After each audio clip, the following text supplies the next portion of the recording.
there is the cashless, adults everywhere walking around. No one carries cash anymore.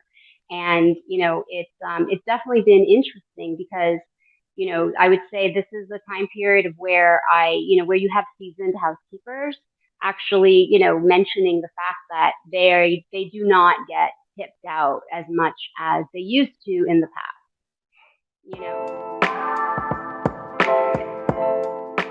I am joined by Nalini Sullivan with Yes. NKS Hospitality, coming to us from the Catskills because she's opening a hotel.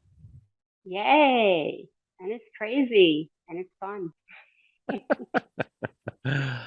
Well, you have a long history as a general manager.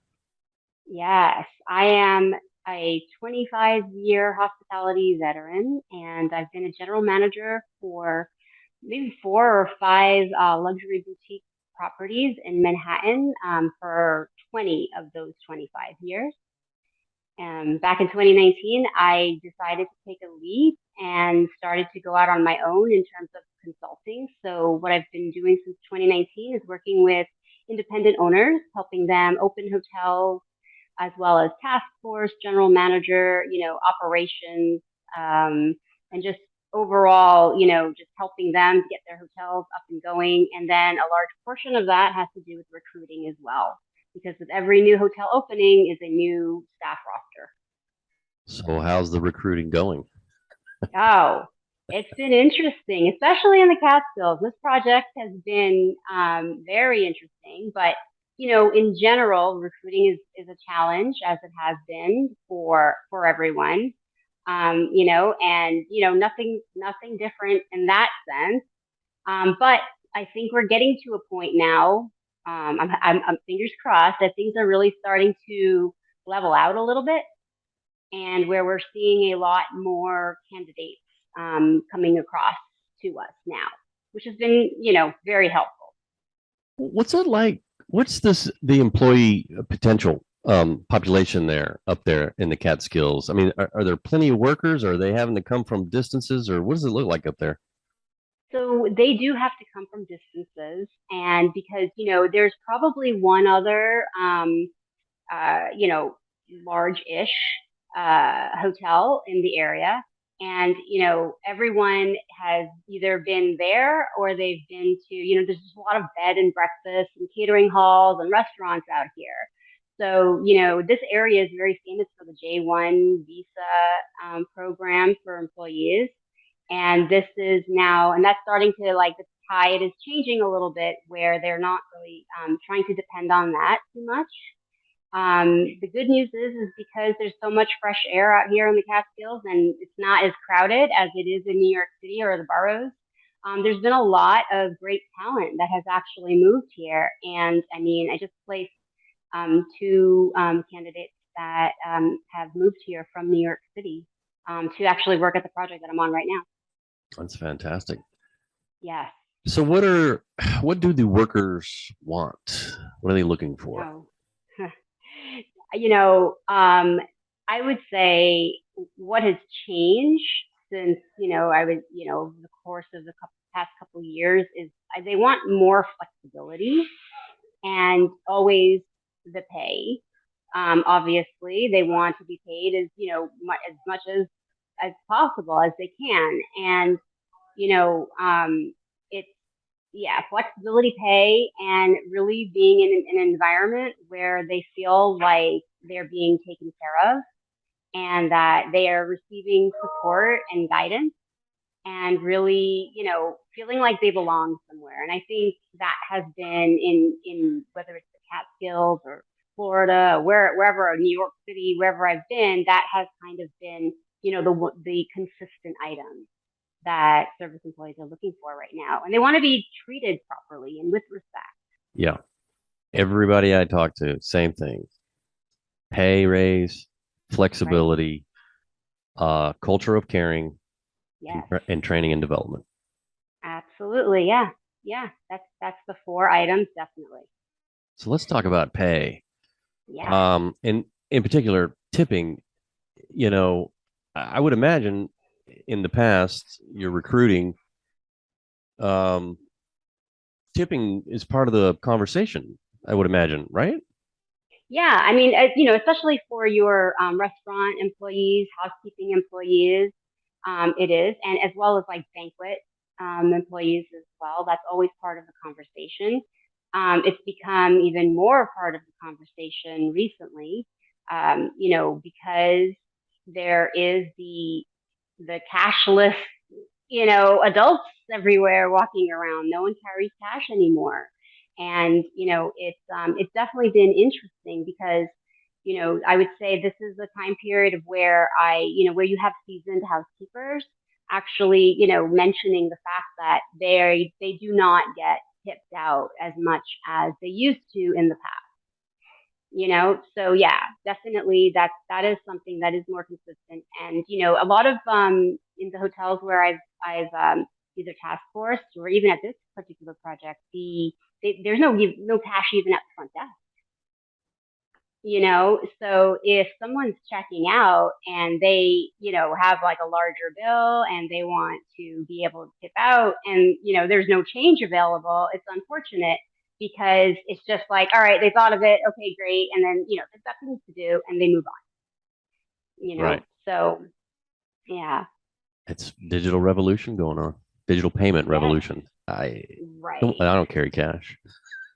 Right. Right. I know. I'm trying to a little bit more now in but like majority of the time I don't have cash either. Yeah. So what do you tell the new recruits or even the housekeepers that are maybe they're coming back after they left from the pandemic? Yeah. I mean, they saw Yeah. tips go away in a large degree. What are you Right. telling I them? mean, well, we have had a larger increase in the hourly rate for all of, I mean, all line level employees in general. There has to be an increase in pay if you're really going to recruit and retain experienced talent. So, the hotels, I think, do their part in that way by increasing the hourly rate, definitely. On this particular project, there we have a restaurant here, and part of that recruiting for bartenders is the hotel's making up a minimum of like $150 per day. So in the event that a bartender works and they only make $50 worth in tips, the hotel will make up that $100 for that day. Yeah. So what do you think? I mean, are you familiar with digital tipping? I am a little. I would like to get more familiar with it because I understand like there's a QR code, but if you could explain a little bit to me, that'd be great. Oh, sure. Mm-hmm. Yeah, well, it can be it's a web page essentially. Uh-huh. All your smartphones can read QR codes. So QR codes Right. are literally everywhere now, and people just kind of point, scan, and tip. So Yep. you scan the QR code and it goes to a web page on your browser on your phone. You enter your Right. tip. You can pay with Google Pay, Apple Pay, or even a credit card. Um, Right. Hit submit. The next screen that comes up is a confirmation screen, and that's where you can rate your experience and leave a Uh-huh. comment. So now we're talking Oh, about not just passing cash for excellent service. We're talking about right. uh, moving money for excellent service, more money in the pockets of service employees, but Right. also you're getting that critical feedback that a lot of times is hard to get. Right. Absolutely. And a lot And of, hotels incentivize that, for reviews and whatnot also. So, it's also just another great add-on there, definitely to have the review. yeah, you don't need a QR code. Most of our clients are using QR codes. It can also be a link in a text or an email, like a post-a Uh-huh. text or something like that. But one of the interesting things that I see is that it's also increasing cash tips. So, Right.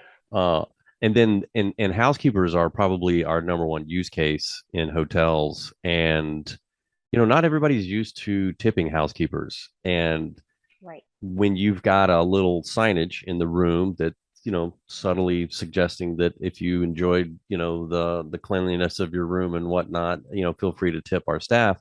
It's a reminder. Right. Yeah. So You're I right. Yeah. mean, go ahead. No, I was going to say absolutely. I think operationally, I do find it interesting. On how it works, and is it something that would be in the guest room, and in some of the hotels that you're using, what is in place right now? Because operate like I'm an operations person in my heart, so I think of like the step by step. So I think operationally, I think it'd be great to understand how that works. Yeah. So you can have a window cling sticker of the QR code with a short Uh-huh. message on a vanity mirror. Right.